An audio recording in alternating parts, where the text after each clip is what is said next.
I was sitting there listening and I forgot I'm going to speak. I'm getting so excited when we talk about innovation. It's something that in the past 20 years, people say, Jack, what are you doing? I call myself innovation. But most people say you're crazy.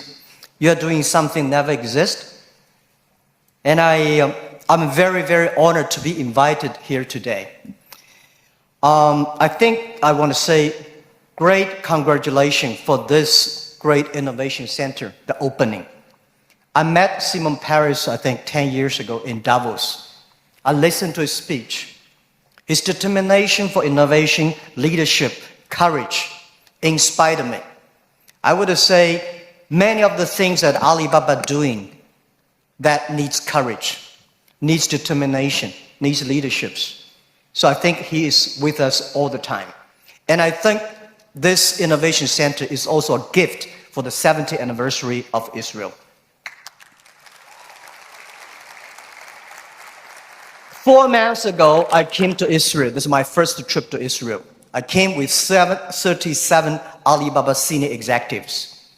Why we came here?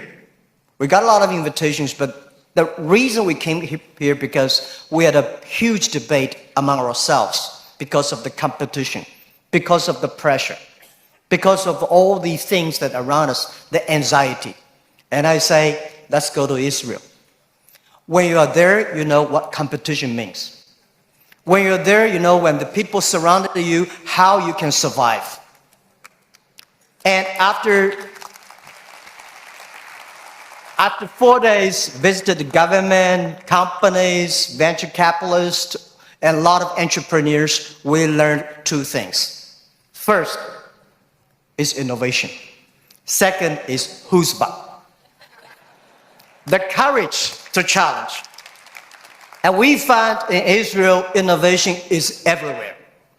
It's just like water, it's just like a food. It's so natural. And I think to not discuss about innovation is the innovation in Israel. People here all talk about this. In the past 70 years, from my experience, for what we learned, that Israel people proved one thing. Even you have nothing, you have anything, right? You don't have anything. But if you have brain, if you have heart, you can make everything possible. From my understanding, brain is the place where you hold the knowledge, education, training. The heart is the place where you hold the wisdom. And IQ is the brain, and EQ is the heart. If you have a strong EQ, you may be easy to be successful, but people like you. You have a value, you have a friendship, you have trust. But if you have great IQ, it's very difficult for you to fail quickly. A lot of people easy to get success, but losing very quickly. That's because they don't have enough IQ. When IQ and EQ connected, that means when brain and heart connected, that is the knowledge and the wisdom connected, that is called innovation. And I believe that if you want to be successful, you should have the good EQ. If you don't want to fail quickly, you should have IQ. But if you want to be respected, you should have LQ, the Q of love. And Israel has all these things. Israel has the best education systems. I had a wonderful discussion with the Minister of Education. I learned a lot. And I think this is the treasure. Israel is the country. They know the most precious resource in the world is not oil. It's not gas. It's the human brains. You make the human brains great. And Israel also have the great life experience that very few countries in this world have. You combine these things together. And that is the secret source of magic of Israel's success. I'm very happy to hear that today the innovation is for better life. And this is Israel innovate not only for himself, not only for Israel, Israel innovate for humans, for the world. And this is the exact LQ we need. Today I come here to discuss about innovation. Where the idea come from? And people say, Jack, after 19 years in, being an Alibaba founder and a CEO, what you've got? People say you got rich. I think the wealth I've got is that I've known and seen, met so many great people in the world. I remember one story. After Second World War, a grandson asked grandfather, "Grandfather, you joined the war. So are you a hero in the war?"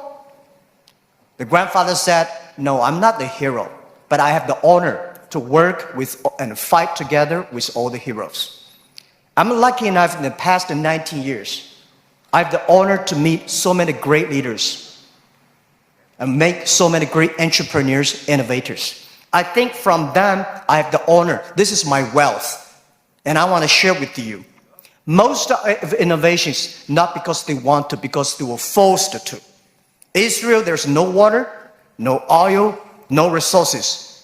And most people innovate for success. And I found Israel people innovate for survive. You don't have diamond, but you have the biggest diamond exchange in the world. And you don't make cars, but you have the best car technology in the world. You don't have water. And first time, 4 months, I heard that you are one of the biggest export of vegetables and fruits to the Europe. And you don't have water.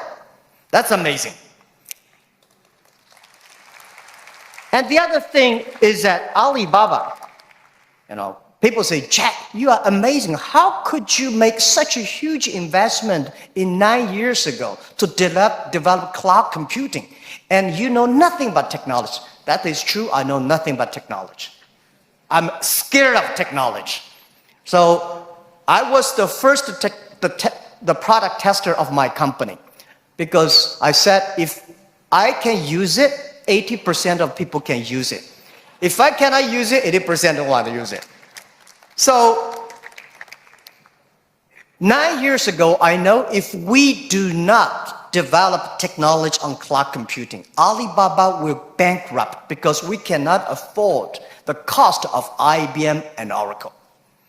The cost of using this IT so too expensive for us. So we have to innovate. We have to design a technology that is simple enough. If we can use that technology simple and cost effective, not only for Alibaba, it's also going to support millions of small business. We were forced. And the other thing is that, we have 11/11. November 11th is the largest shopping day of China. Last year, for the first minute of November 11th, we had 80 million people came in for the first second. With that good technology, our company will bankrupt immediately. We sold more than $24 billion last year for one day. This year, we don't know how much we will sell for one night. It's the technology behind it. So we were forced to do that. And today, a lot of people say, "Oh, young people have no opportunities." I think that thing I've heard for 40 years. When I was young, I hate Bill Gates, because I think Microsoft take all the opportunity. IBM, Oracle, they take all the opportunity. But later I found, when people start to complain, that is the opportunity. Most people keep on complaining. If you can solve the complaining, if you solve the problems, and that is the opportunity. Innovation is the way to solve anxiety, worries, unsatisfaction. Innovation is for happier life. So we believe through the innovation, you can grasp the opportunity for success. The first technology revolution released the physical power of human beings. The second technology revolution released the distance. And this is the third technology revolution, released the human brains. Human beings, like Prime Minister said last night, we never satisfied with today. And the way to make yourself to change yourself, to embrace this challenge is called innovation. And I would like to say, who are those kind of innovative people? Who are these kind of people? I would say those innovators, they look like crazy, stupid, lazy, and even liars. When we started Alibaba, I tell the story about I went to Silicon Valley raising fund. I talked to over 30 venture capitalists. They say, crazy. Alibaba, stupid, crazy name. And e-commerce in China won't work because China has no internet, China has censorship, no credit card, no deliver, nothing else. So they think it's impossible to make. They think, Jack, you're coming here to tell a lie. But we believe China has the future. We believe internet is going to change the China. And at that time, e-commerce in American style is only supported big companies. We believe small business. And people say, small business, they don't make money. How could you make money from them? They're right. We say, if small business in America, e-commerce for big companies, helping big company to cut the cost. We think helping small companies not to teach them how to cut the cost because they know better than you do. You should help them how to make the money. And washing machine. A lot of things are designed for lazy people. People don't want to wash, they have a washing machine. People don't want to climb, they have the elevators. Even the iPhone came, a lot of experts of telephone said, how could this stupid thing? There is no even press buttons. When Bell started to sell his telephones, a new famous newspaper in America tell the policeman, please arrest that guy because he's cheating the people. So innovative people are believers. Most people seeing is believing. People like us, we believe and we seal it. Innovators, they are not one person, they are a group of people. So when you invest in money in somebody, you should see, does this guy have followers? If you have a group of people who are crazy like him, that would be great. I remember early 2000, I went to the United States to talk about, make my speech about internet in the future in China. I believe internet population in China will be bigger than the USA. People say, that is not true. My reason was very simple. China have 1.4 billion people. USA have only 300 million people. Make everybody online, 300 million, right? So China has a huge potential for that. But one of the guys said, Jack, what you're talking about, internet companies should have values and mission. That is crazy. And I say, sir, please come to my company. So I came to Hangzhou, my company, spent 1 week, and the day he left, he said, Jack, I know you're crazy, but I found 100 people in your companies, they're all crazy. Crazy people don't think they're crazy. They think people outside they're crazy. So, and most of the innovators are not very successful people, because successful people, very difficult to change. I never try to convince successful people. They will tell you how they succeed, they will continue to do this. Those people who don't succeed, they always want to succeed. So one of the reasons why Alibaba succeed 20 years ago, we never try to convince those people who are successful. We try to spend time on the people who are 18 years old, 20 years old. They are not successful. So 20 years later, they become successful, we become successful. That is how we did it. Now, most of the people who buy online, they are 35 to 40. 20 years ago, they only spent $2. Now they spend $3,000. That is the difference. Innovation has nothing to do with the technology. Technology is just a way to do. When we talk about innovation, everybody say, high technology. It's not about that. Innovation, everybody can do it. Right? Those people who do not know anything like technology, like me, we can find those people, rely on these people, try those people who have the technology. In our site, our Alibaba site, there's one guy selling shoes 48 inches only. And I say, how can this guy sell shoes for 48 inches? And we find out he's very innovative, because people with 48 inches feet, difficult for him to buy shoes in the shops. There's only one on the online. And there are a lot of innovative ways. Those guys design, lazy guys, they watch TV lying on the sofa. So they design a specific glass that you can lie on the sofa, watch on TV. They sell perfectly. And there are also some guys helping people to write letters to say goodbye to boyfriends and girlfriends, and writing resign letters to bosses. There are a lot of crazy, interesting ideas. They are all wonderful sellers. And most of the innovations today are only talk. Innovation, they think it's an idea. Entrepreneurs make the innovation reality. So we have to show a real entrepreneur have to believe in the future, have to suffer, have to be ready for the terrible lives in the future. So I believe everybody has the ability of innovation. But you just don't spend the time to discover that. And lastly, very important, is the government. Now, we are entering into a new world. This world is going to be very complex, very disrupted, and every technology revolution caused world problem. The first technology revolution caused World War I. The second technology revolution caused World War II. Now we are in the third technology revolution. We should not have a third world war. But if there is a third world war, it should be the war against poverty, disease, and environment. These are the things that human beings should fight together and work together. A government should to lead, not to govern. The government should empower and protect the innovation, not control the innovation. And I think the best investment for tomorrow is education. In the past 20 years, thank you. In the past 20 years, we make people like machines. Next 20 years, we will make machine like people. You like it or don't like it, we have to change ourselves. This thing is coming. What we should do to change our education systems, to teach our kids they can do the things the machine cannot do. This is the thing. It's concerned to every family, and every government should pay attention to that. And I think government should also encourage entrepreneurships. I really appreciate Prime Minister yesterday talk about entrepreneurs. It's the entrepreneurships that make ideas reality.